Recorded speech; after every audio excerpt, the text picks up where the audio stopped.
Hello everyone, यहाँ मेरो मनन चाहिँ यहाँ बस्दै आइरहेको छ होइन।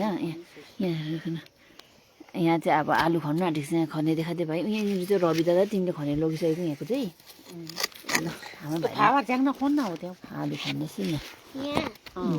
यहाँ आलु छ, बोजू रोप्नु भएको अरे कि कति केजी निस्किन छ हेरौँ ल हामी। कति केजी निस्क्यो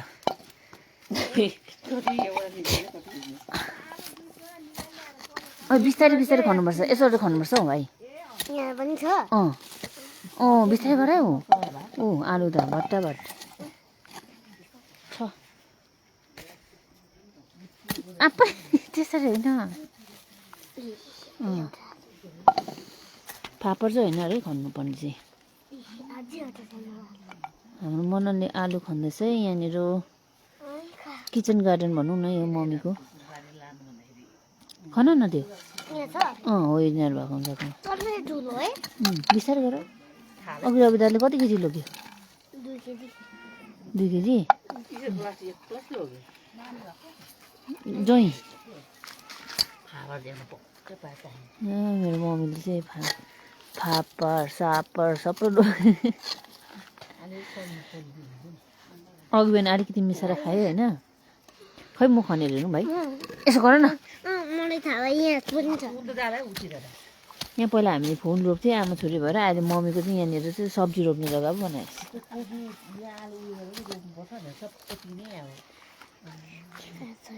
त्यही छ गर न। ला फापर त उखले।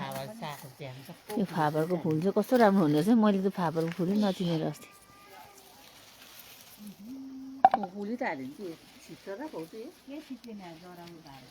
जरा त काटेको छैन। ए लड्छ है उन्दो। यहाँ मुनि नि आलु रोपेको छ नि होइन। आलु त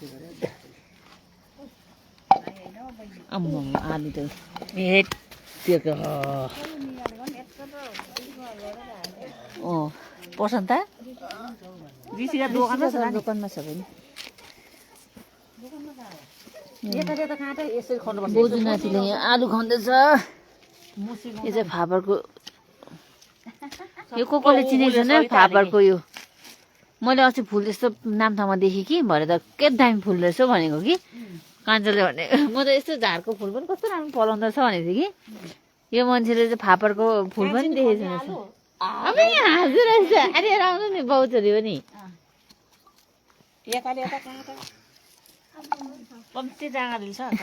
बाउ छोरी हाँस्दैछ उठेर नआएर के अरे सुतेर। अब घाम चाहिँ उन्दो सर्दै सर्दै गयो यहाँनिर चाहिँ हो। बहिनीको नाम ऱ्यान्जोङ हो। ऱ्यान्जोङ ऱ्यान्जोङ दादाले मात्रै जान्छ। मम्मीको खेतीबारी चाहिँ यसरी हुन्छ है, छसा ठुसो हुन्छ कि तर पनि फल त खै देखाउनु त कति भयो। 2 मन जति आउने रहेछ। ला आम्मा कति ठुल्ठुलो रहेछ त। कान्छीलाई पनि दिन्छ होला काँटा ल। ला मुतेछ नि। उठ्नु बित्तिकै मुठाउनु पर्छ ल भनेको थिएँ नि मैले। जान्छ ल तल गरातिर। तल लडी गयो भने चाहिँ जाँदिन है। जानु भ्याउँदैन है टिप्नु चाहिँ ल। लुगा छैन त। नरु बहिनी तलै छ, ल्याएर आउनु नि। ए आइज त आइज आउनु आउनु त आइज आइज।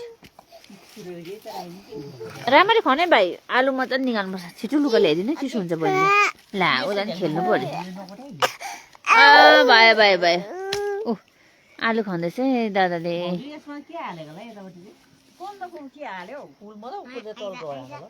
फापरको साग चाहिँ मजाले फलाउँदो रहेछ।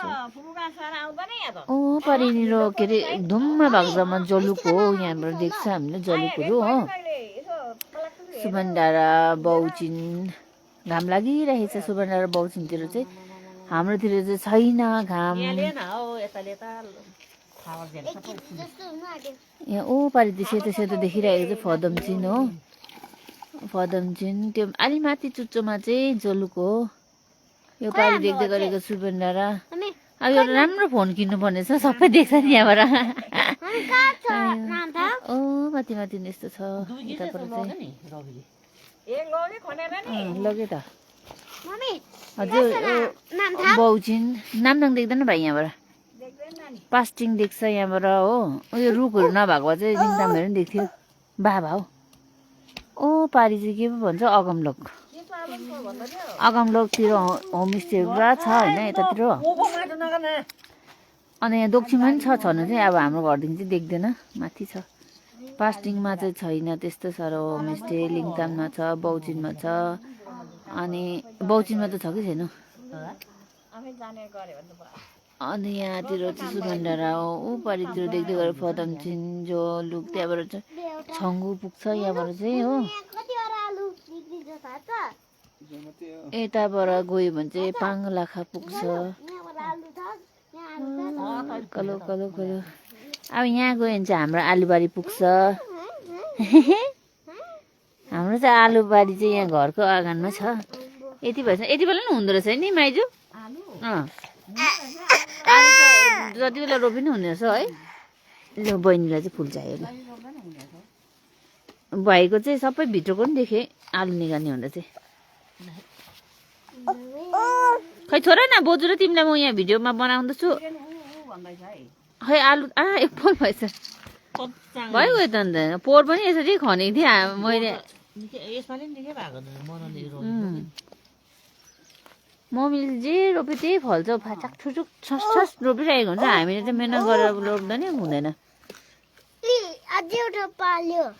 सुशील के फलेछ यो आलु ए अब के जाति रोप्नु छ पच्चा साग ल्याएर रोप्नु छ किनतिर छ अब घाम त गयो त हुँदो हुँदो हुँदो हुँदै गयो त इन्डियाबाट होइन हौ यहाँ दक्षिणबाट चाहिँ गयो ओह्रालो रङ्गिली गयो नामथाङ गयो खालि नामथाङ मलाई के भन्नु छ नामथाङमा के अरे प्रतिम दादाहरूलाई भन न यहाँबाट म त यहाँनिर आलु खन्दैछु भने न कति मन निस्क्यो आलु हेर्नु नि यहाँ आलु त सानो सानोलाई जनलाई त 2 छाक जति हुने रहेछ मिसाएर खायो भने त अघि नि 1 छाक मिसाएर खायो रविले अघि लगेछ नि म त यहाँनिर आलु निकै फलेको होला हेर्नु पर्यो भने त टापसिङ लगाएछ त्यो त नि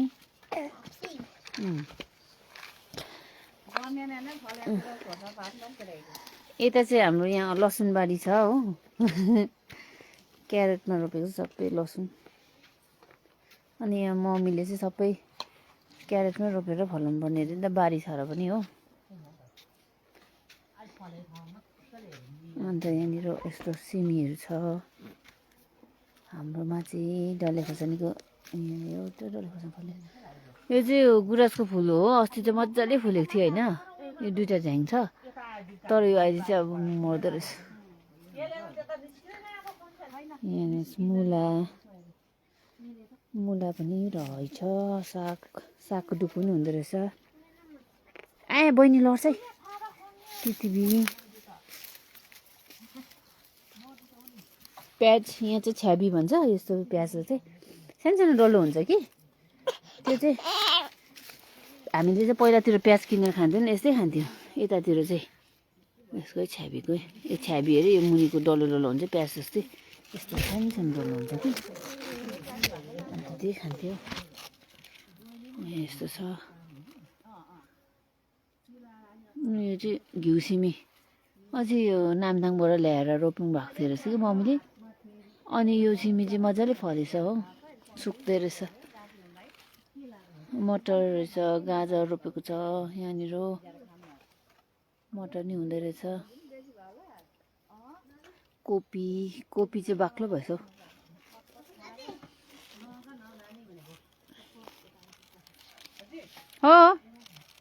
ल